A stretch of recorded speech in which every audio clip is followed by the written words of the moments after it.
علیہ رب زدنی علما، اے اللہ ہمارے علم میں اضافہ فرما۔ بچوں ہمارا آج کا عنوان ہے سیکنڈ ایئر پرچہ اردو کا سوال، جس میں ہم چیپٹر کا خلاصہ لکھیں گے۔ یہ سیکشن بی کا سوال ہے 10 نمبر کا۔ ہمارا سوال ہے منتخب کردہ سبق کے مصنف کا مختصر تعارف تحریر کیجیے۔ دیے گئے اسباب میں سے کسی ایک سبق کا خلاصہ تحریر کیجیے۔ آپ کو 3 اسباب دیے جائیں گے، ان میں سے ایک سبق کا آپ نے خلاصہ لکھنا ہے۔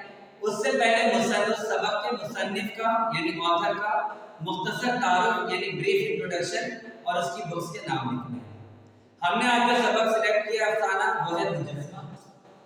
ہمارے مصنف ہیں غلام عباس، جن کی تاریخ پیدائش ہے 17 نومبر 1909 امرتسر، تاریخ وفات ہے 2 نومبر 1982 کراچی۔ آپ کی شہرت کی وجہ ہے افسانوی مجموعے، بچوں اور خواتین کا ادب اور اراجل۔ آپ کی اہم تصنیفات ہیں آنندی، جاڑے کی چاندنی، جزیرہ سخنورہ، الحمرا کے افسانے، چاند تارا نظمیں اور جلا وطن، جو کہ آپ کا ایک ترجمہ ہے۔ اس سبق کا خلاصہ یہ ہے کہ ایک بادشاہ اپنی ملکہ کو دیوانہ وار چاہتا تھا، مگر ملکہ اپنی انا کی وجہ سے بادشاہ سے اس طرح محبت کا اظہار نہ کرتی تھی جس طرح کے بادشاہ کرتا تھا۔ اتفاق سے ان کی کوئی اولاد بھی نہیں ہوئی تو بادشاہ اور اداس رہنے لگا۔ ایک دن ملکہ نے بجائے بادشاہ کی طرف محبت سے توجہ کرنے کے یہ مشورہ دے دیا کہ بادشاہ آپ اولاد کے لیے دوسری عورت سے شادی کرنے، مجھے کوئی اعتراض نہیں۔ بادشاہ کو اس پر بہت غصہ آیا۔ اب بادشاہ کے دن بہت زیادہ اداسی میں گزرنے لگے۔ بادشاہ کے جو وزیر تھے وہ اس کو شکار پر لے جاتے ہیں، اس کو اچھی اچھی محافل میں لے کر جاتے ہیں تاکہ بادشاہ کا دل بہلے، مگر ایسا نہ ہو۔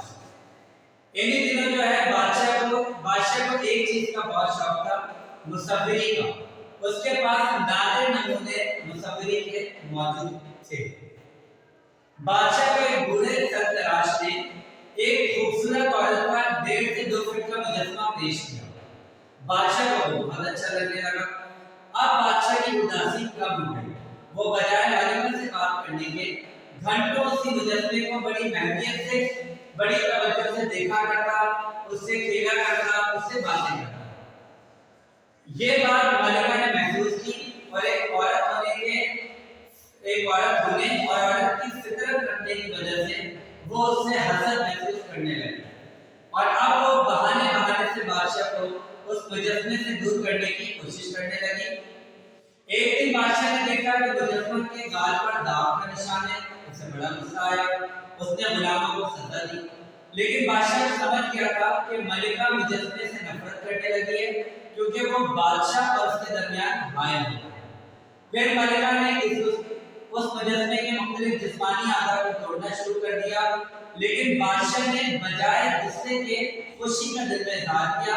لیکن ملکہ کو غصہ دکھانے کے لیے وہ ملازموں پر اس کا شبہ کرنے لگا اور ان کو کوڑے لگوانے لگا۔ یہاں تک کہ ایک دن یہ ہوا کہ بادشاہ جب سو کر اٹھا تو پورا مجسمہ ٹوٹ کر نیچے گر چکا تھا، اور ملکہ بادشاہ کے قدموں میں آ کر گر پڑی اور اپنی انا کی دیوار کو اس نے گرا دیا اور بادشاہ سے ویسی محبت کا اظہار کیا جیسا کہ بادشاہ اسے چاہتا تھا۔ تو بچوں یہ ہے ہمارا آج کا خلاصہ۔ امید ہے آپ کو میری ویڈیو پسند آئی ہوگی۔ اپنی رائے کا ضرور اظہار کیجیے۔